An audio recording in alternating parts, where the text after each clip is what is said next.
All right, welcome to the 1234 variety show. This is just a little taste of the comedy show that's coming up. So I'm gonna do probably a couple, one or two, of old classics that have stood the test of time, but they didn't stand the test of me.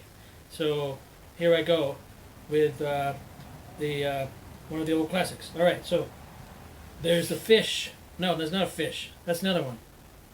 No, there's a string. A piece of string walks into a bar, and he sits down, and he orders a couple of drinks. He drinks those two.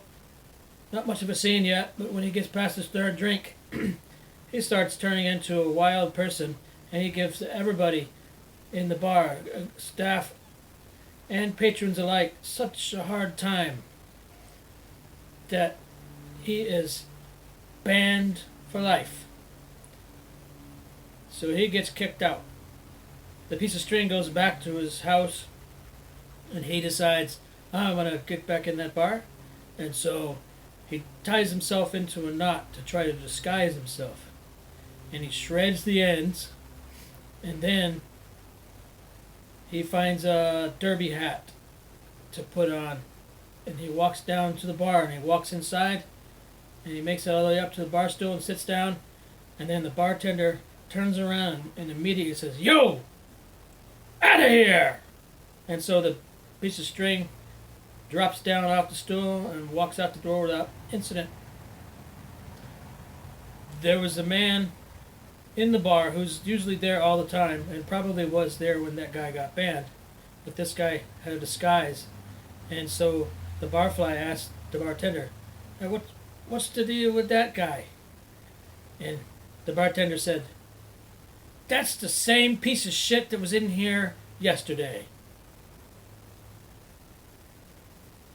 There's another story about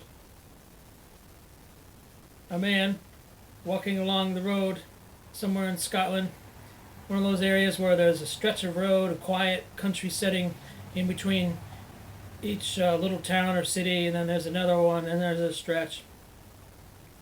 And so this guy's walking along the road, and he's not that far from this next town. And a little car pulls up next to him on the road. It says, "Oh, you need a lift, mate." And the guy said, he says, "No, I'm just going up the road, mate." And so he was about to step off and walk some more. And says, "Hey, wait, I have some whiskey." He says, "Oh, you got some whiskey? And I have a cassette here. It's loaded with poetry." And the guy was enticed to sit down in the car and at least get a ride another couple miles into town. The guy driving lit up his cigar and put on the tape, and then he gave he was about to give him some whiskey, and then he was asking, "But have some whiskey? You like the poetry? What about Barnes? Do you like Barnes?" And the guy says, "What kind of silly question here? Who doesn't like Barnes? We live in Scotland, for Christ's sake." And he says, "Oh, so you do like Barnes?" And he proceeds to take his cigar and burn his arm all up and down. Try to grab the other one up and down and burn him. "You like Barnes? You like Barnes? Everybody loves Barnes." And then the guy was able to get out of the car. He says, "What kind of fucking guy are you? What kind of fucking car is this?" And he says, "I use this car to drive around, and it is a psychiatric ward. The car itself is. Oh, get the fuck out of here." That's it. Those are the two classics. They're kind of raw. Haven't really practiced everything quite yet, so it's coming up.